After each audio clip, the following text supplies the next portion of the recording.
Diga hello. Desculpa. Bem-vindos a mais um vídeo. Essa é a parte 3 aqui desse bate-papo que a gente está fazendo, né? Sobre o percurso de fazer a pós-graduação. A parte 3 desse artigo, né? Que eu fiz uma apresentação em uma aula. E tô aqui compartilhando com vocês. E tô falando bastante, porque eu apresentei isso tudo em 20 minutos na disciplina. E aqui eu já tô essa é a parte 3 de 2 vídeos que já foram feitos de meia hora cada, então. Mas tudo bem, né? Tipo um bate-papo aqui, ou talvez até um podcast, né? Então, sei lá. Então, a gente parou aqui, né, em alguns conselhos sobre essa parte inicial, né, de você adentrar ali no mundo da pós, né, em específico o doutorado, mas serve para o mestrado também. E vamos lá.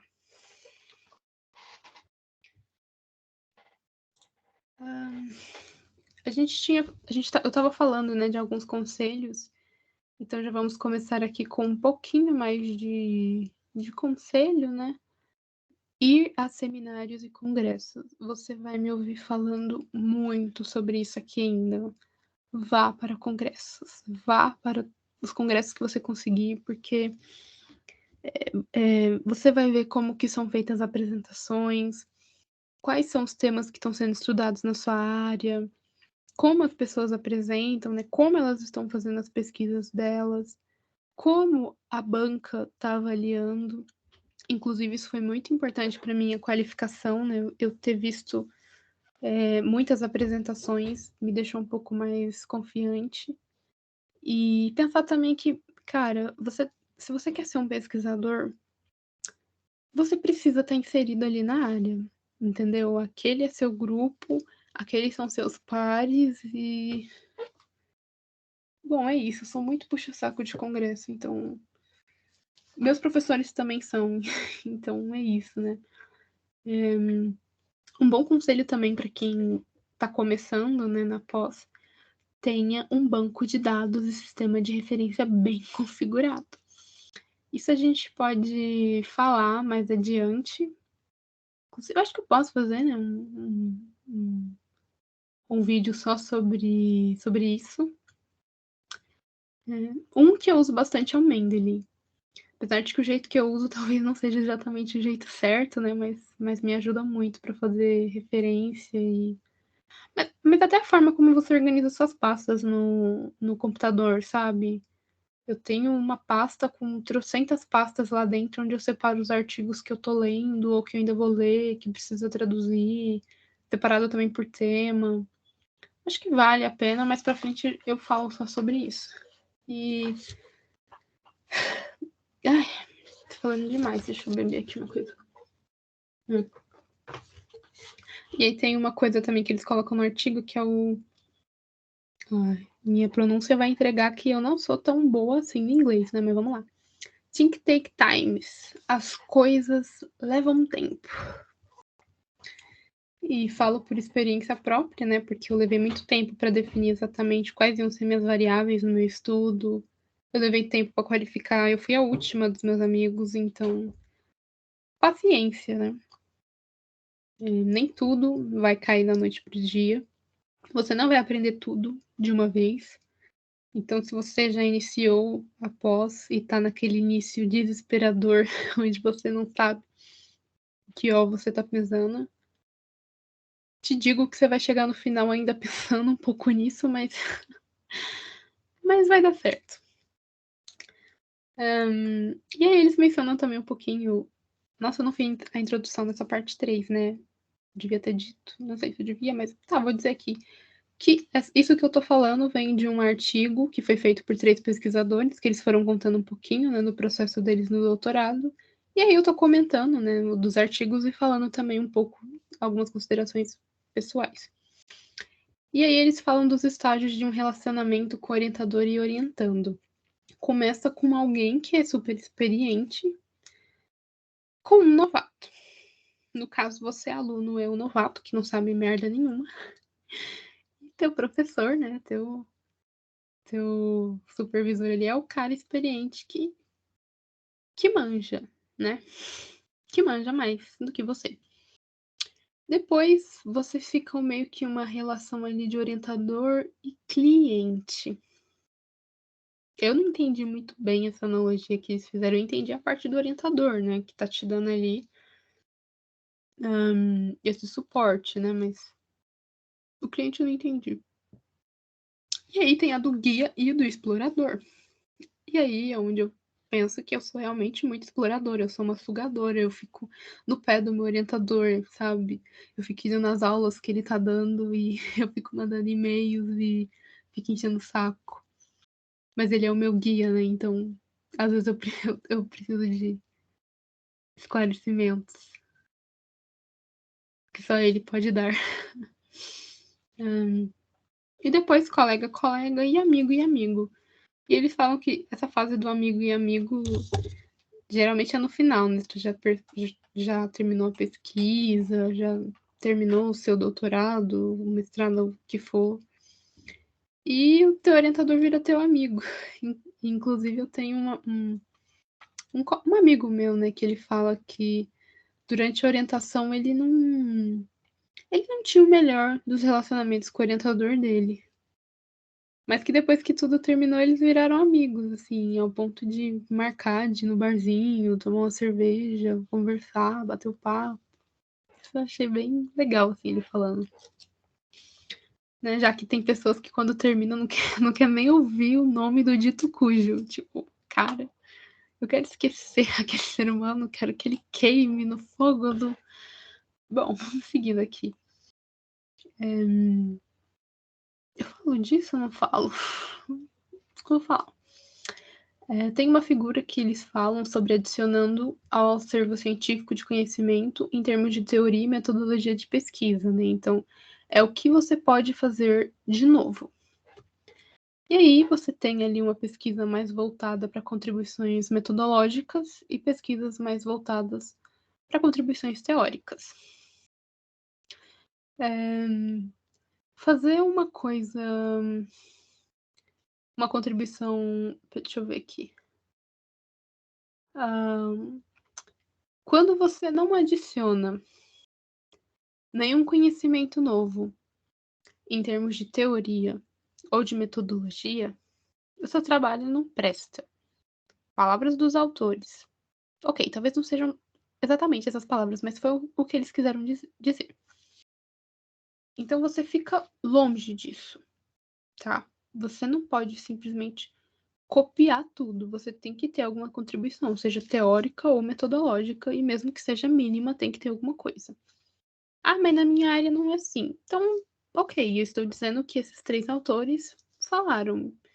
E eu tenho mais propriedade para falar na área de marketing, né? Então, adicionando ao acervo científico de conhecimento em termos de uma nova teoria, uma via defensável para um doutorado de pesquisa. E aqui eu penso não só uma nova teoria, mas realmente contribuir, né, com uma teoria, avançar ali naquele conhecimento, né. Adicionar ao acervo científico do conhecimento, em termos de novas metodologias de investigação, uma via defensável para pesquisa de doutorado. Isso também é um caminho, né? Talvez não, você talvez não faça um projeto que vale contribuir muito com a teoria, mas você está ajudando a melhorar um método de pesquisa.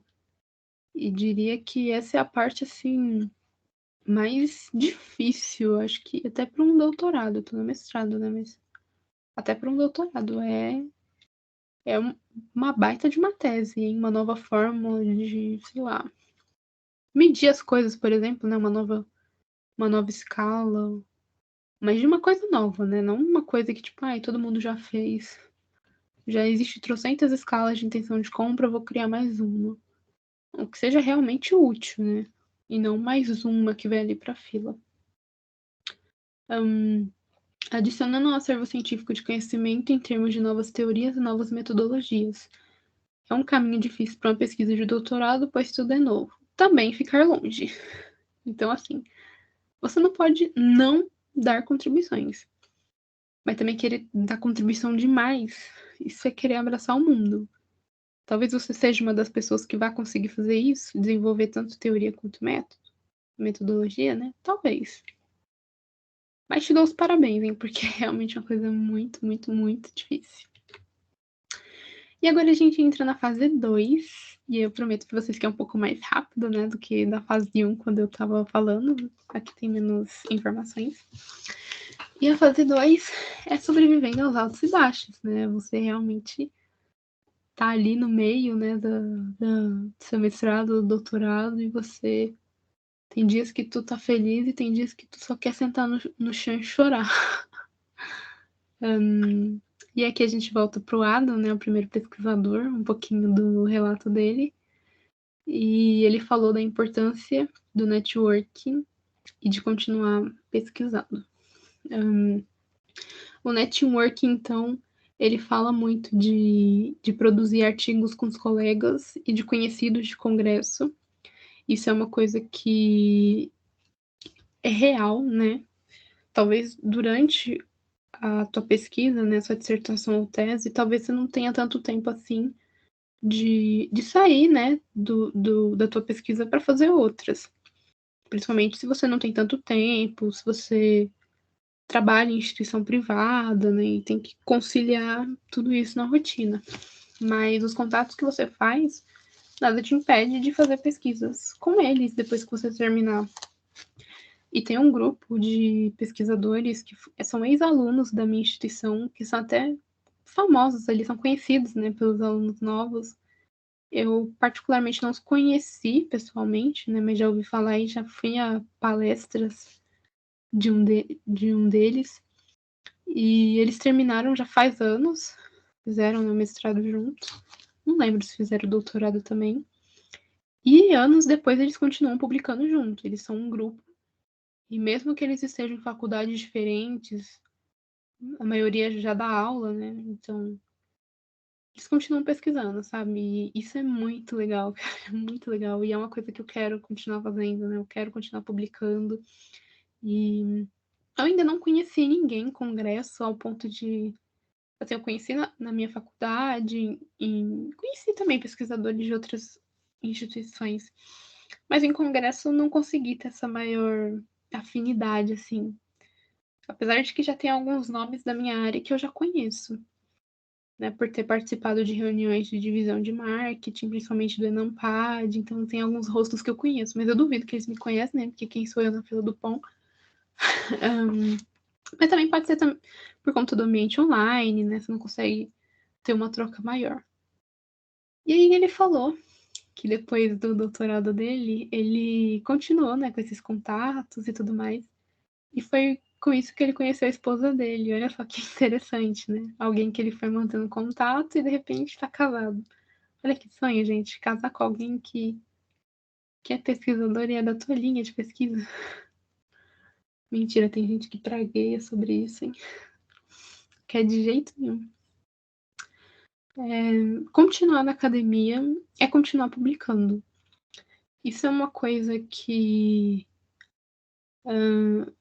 algumas pessoas ficam um pouco na dúvida, né? De tipo, putz, eu vou terminar meu doutorado ou vou terminar meu mestrado e eu não consegui vaga numa instituição, não vou dar aula, e então o que eu faço agora? E realmente nada te impede de continuar publicando sozinho.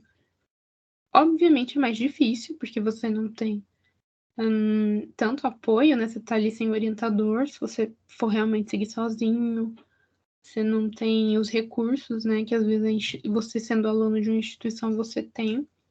Mas eu acho que um case assim de bastante sucesso é a Fernanda, do Pesquisa na Prática. Porque depois que ela terminou o doutorado dela, ela criou, né, esse portal onde ela dá várias dicas de pesquisa e oferece cursos, né, que ela vende e continua pesquisando, cara, sabe? E eu acho ela um bom exemplo disso, sabe? Se você quer continuar pesquisando na medida do possível, continue. A minha área é um pouco assim mais simples, porque o maior custo que tem é realmente com conseguir amostra, né? Então fica um pouco mais complicado. Mas é um pouco mais fácil do que quem é mais dessa área que precisa de aparelho, de laboratório, às vezes termina, talvez não tenha mais acesso nesses recursos. Então, aí eu já não sei como é que funciona. Eu não sou dessas áreas, né? Eu não sei como funciona. Mas pelo menos na minha, ciências sociais é um pouco mais tranquilo continuar a pesquisa, mesmo sem o suporte da faculdade. E ele fala, né, que durante o doutorado ele viajou para vários e vários e vários lugares. E eu ainda não viajei, né? Como eu falei, o meu mestrado inteiro foi online, então todo o congresso que eu participei foi online. Mas eu espero no doutorado poder ir presencial, né? Eu sinto muita falta do coffee break. Mentira, né? Não, mentira nada, eu sinto mesmo falta do coffee break, mas disso, né? De estar em contato com as pessoas. Ai, querendo ou não, só online cansa, cara. Chega uma hora que. Ai. Ele não encontrou o tema de pesquisa no prazo que ele queria e ele acabou atrasando o cronograma que ele fez. E ele planejou várias atividades antes de fazer a defesa. E ele não conseguiu ir porque ele acabou atrasando algumas coisas e aí teve que desmarcar compromisso porque precisava focar ali na tese, né? Então, quem nunca, né, atrasou alguma coisa, já tinha planos e desmarcou para poder ficar na pesquisa.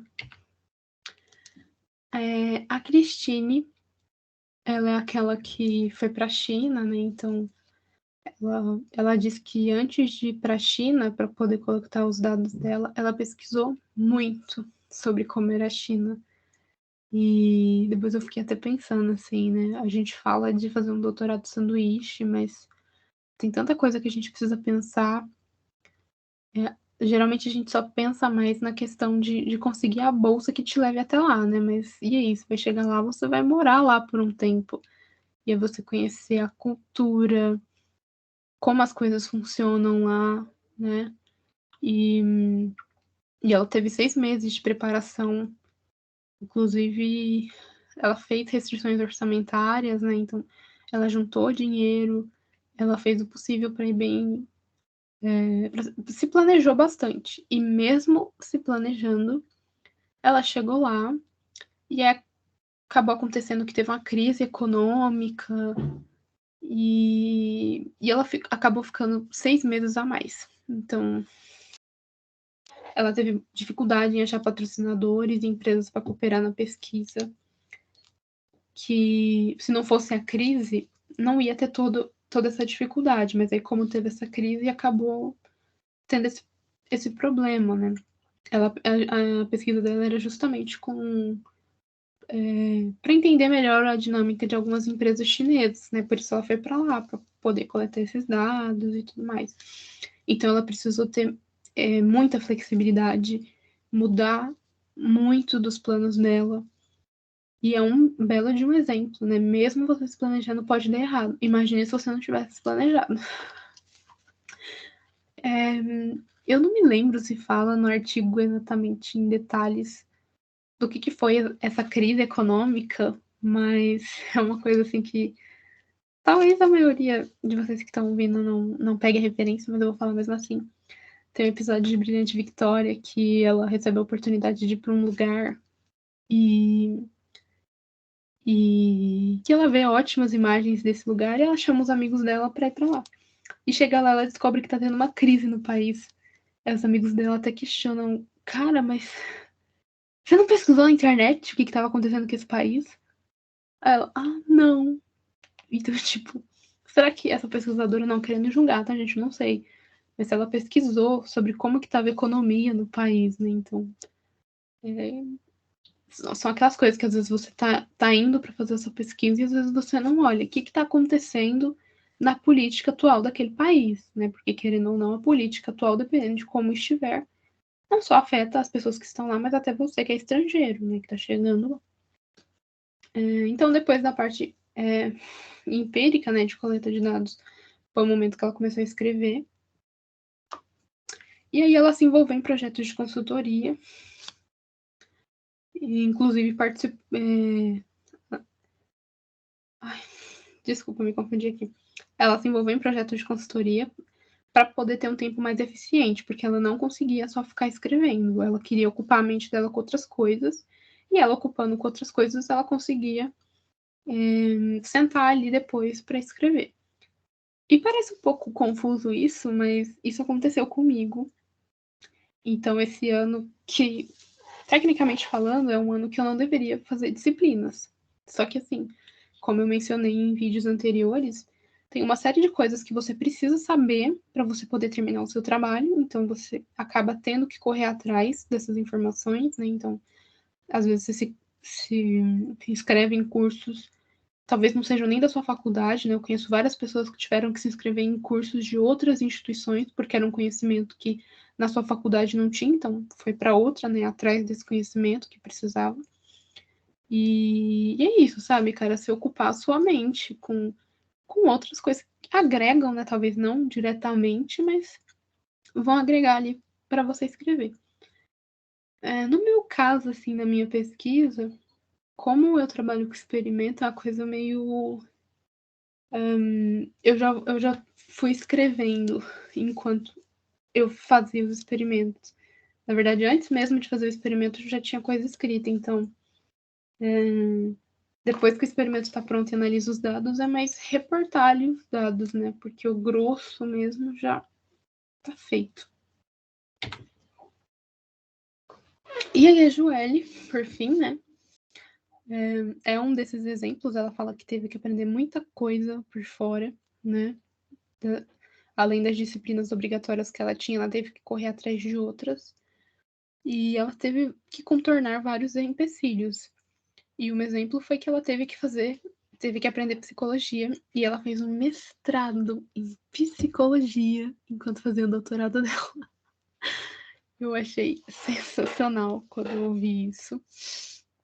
Inclusive, me passou em vários momentos fazer algum curso de psicologia, porque, cara, é tanto conceito assim que eu preciso e eu não tenho uma base muito sólida sobre isso, sabe? Eu fico tipo, meu Deus. Eu também já pensei em fazer estatística, não mestrado, né? Mas fazer um curso de estatística, uma graduação ou talvez marketing. Eu não sei ainda se eu vou fazer isso mesmo, né? Mas, enfim. Então ela foi buscar esses conhecimentos a mais. E ela fez muito networking com isso. Inclusive, ela fala, né, que nesse mestrado de psicologia, ela conheceu várias pessoas que ajudaram no projeto dela. Inclusive, foi ali para fazer parcerias também, né, para poder publicar artigos por fora, além da tese. Ela construiu pontes, né, entre literatura e questões de marketing e gestão. Isso é um desafio, eu considero um desafio das ciências sociais, né, que é de você tem ali as questões da literatura, mas você também tem que ver o que está acontecendo nas empresas.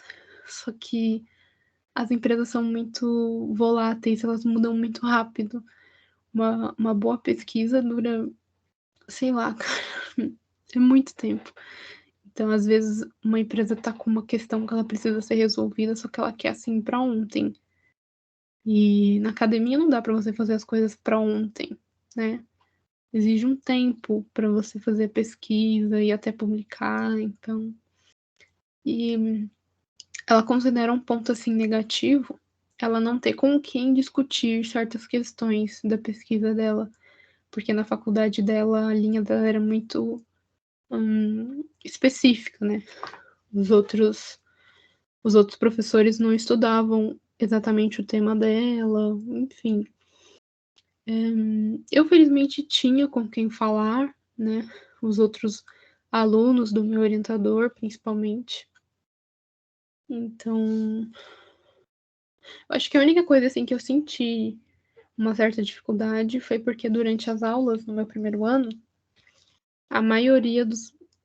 Tirando o meu orientador e uma outra professora do programa, Os outros professores não tinham muito conhecimento em experimento, né? Me dava a impressão de que a maioria dos professores eram professores de pesquisa qualitativa e a minha pesquisa é quant. Então, tinham algumas questões que eu tinha dúvidas, alguns professores conseguiam responder, mas tinham outros que não, né? Inclusive, eu lembro de uma professora que ela falava: olha, eu não entendo nada de quant. Então, você vai ter que ler dissertações e teses que tenham isso, né, esse método, para ver como eles escrevem, como eles reportam, porque eu realmente não sei. E realmente muda um pouco a escrita, né? A seção de métodos, por exemplo, de uma pesquisa dos outros colegas que eu vi era diferente da minha, então. Ela também falou, né, da importância de ir para congressos e falou da dificuldade nas viagens, né? As taxas que tem que pagar, as acomodações. Isso é um ponto negativo. Deixa eu ver quanto tempo já tá. Vamos encerrar aqui a gravação.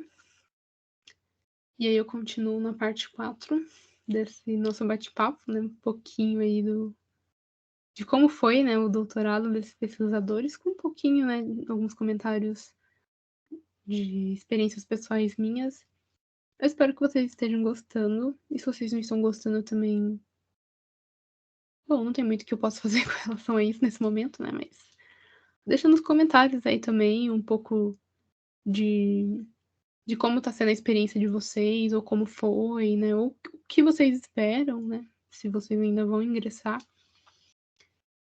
Porque é muito rico, né? Trocar essas experiências, ouvir relatos. Então, é isso, gente. Eu espero vocês na parte 4.